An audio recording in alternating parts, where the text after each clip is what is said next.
First question for Vice President Nixon. Thank you, Quincy.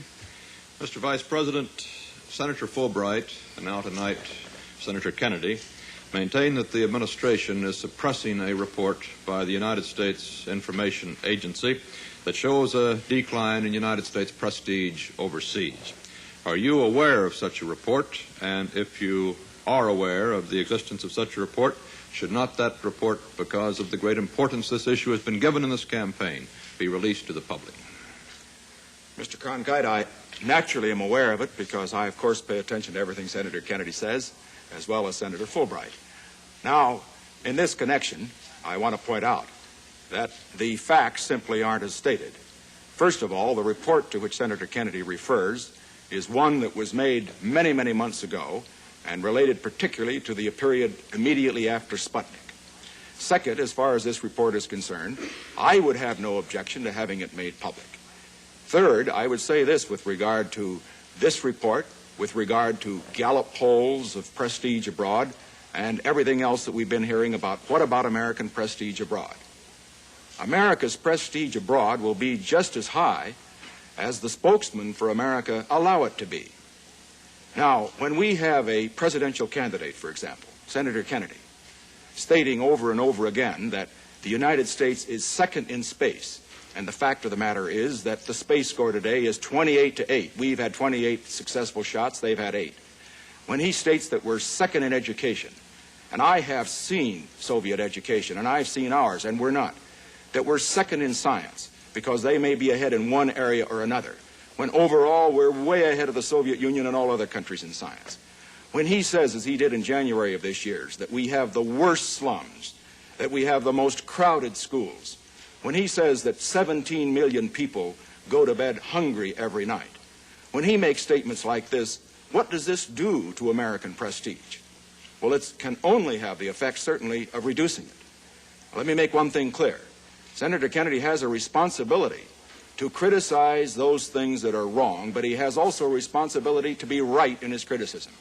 Every one of these items that I've mentioned, he's been wrong, dead wrong.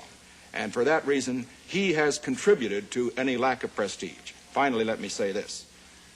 As far as prestige is concerned, the first place it would show up would be in the United Nations. Now, Senator Kennedy has referred to the vote on communist China. Let's look at the vote on Hungary. There we got more votes for condemning Hungary and looking into that situation than we got the last year. Let's look at the reaction to Khrushchev and Eisenhower at the last UN session. Did Khrushchev gain because he took his shoe off and pounded the table and shouted and insulted? Not at all. The president gained, America gained, by continuing the dignity, the decency that has characterized us, and it's that that keeps the prestige of America up, not running down America the way Senator Kennedy's been running her down. Comment, Senator Kennedy? I really don't need Mr. Nixon to tell me about what my responsibilities are as a citizen. I've served this country for 14 years in the Congress and before that in the service. I have just as high a devotion, just as high an opinion. What I downgrade, Mr. Nixon, is the leadership the country's getting, not the country. Now, I didn't make most of the statements that you said I made. I believe the Soviet Union is first in outer space. We may have made more shots, but the size of their rocket thrust and all the rest. You yourself said to Khrushchev, you may be ahead of us in rocket thrust, but we're ahead of you in color television, in your famous discussion in the kitchen. I think that color television is not as important as rocket thrust. Secondly, I didn't say we had the worst slums in the world. I said we had too many slums, and that they are bad, and we ought to do something about them, and we ought to support housing legislation, which this administration has opposed. I didn't say we had the worst education in the world. What I said was that 10 years ago, we were producing twice as many scientists and engineers as the Soviet Union, and today they're producing twice as many as we are, and that this affects our security around the world.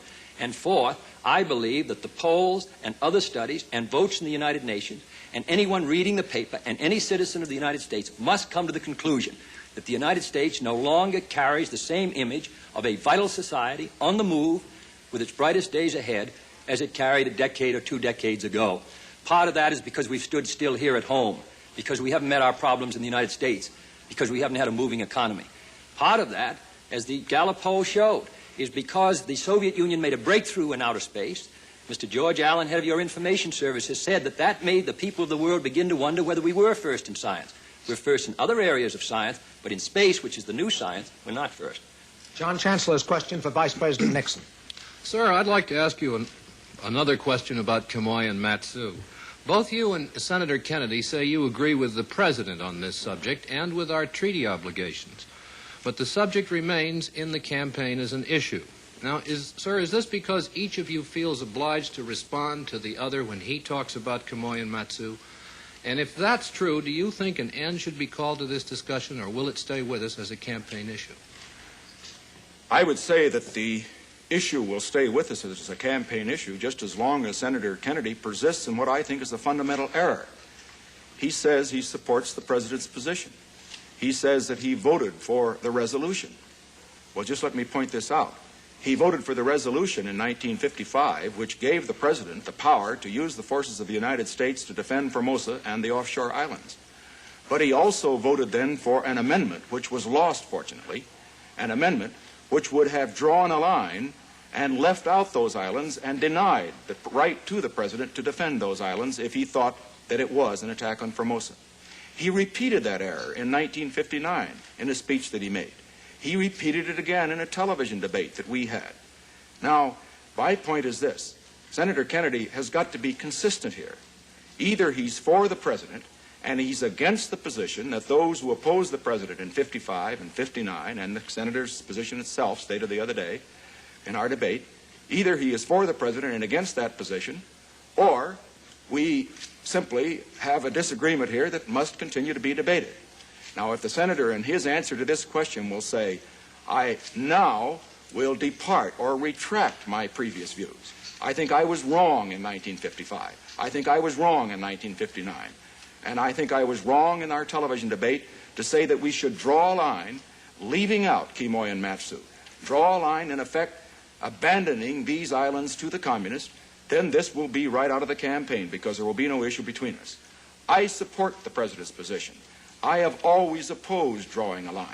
I have opposed drawing a line because I know that the moment you draw a line, that is an encouragement for the communists to attack, to step up their blackmail and to force you into the war that none of us want.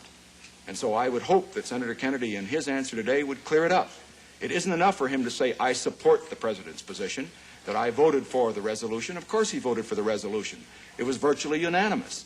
But the point is, what about his error in voting for the amendment, which was not adopted, and then persisting in it in 59, persisting in it into the debate?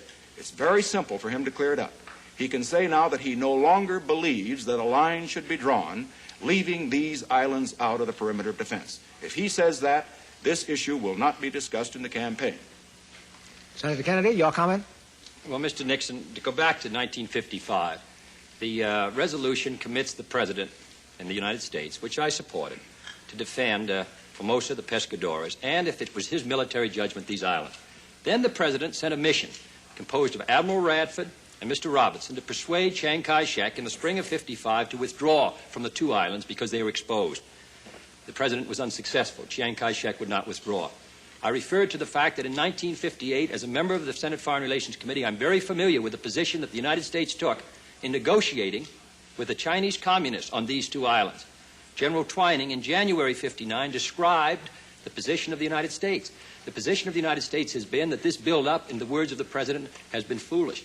Mr. Herter has said these islands are indefensible. Chiang Kai-shek will not withdraw. Because he will not withdraw, because he's committed to these islands, because we've been unable to persuade him to withdraw, we are in a very difficult position. And therefore, the President's judgment has been that we should defend the islands if, in his military judgment and the judgment of the commander in the field, the attack on these islands should be part of an overall attack on Formosa. I support that, in view of the difficulties we've had with the islands, in view of the difficulties and disputes we've had with Chiang Kai-shek. That's the only position we can take. That's not the position you took, however. The first position you took when this matter first came up was that we should draw the line and commit ourselves as a matter of principle to defend these islands, not as part of the defense of Formosa and the Pescadores. You showed no recognition of the administration program to try to persuade Chiang Kai-shek for the last 5 years to withdraw from the island. And I challenge you tonight to deny that the administration has sent at least several missions to persuade Chiang Kai-shek to withdraw from these islands. And that is the testimony of General Twining and the Assistant Secretary of State in 58. Under the agreement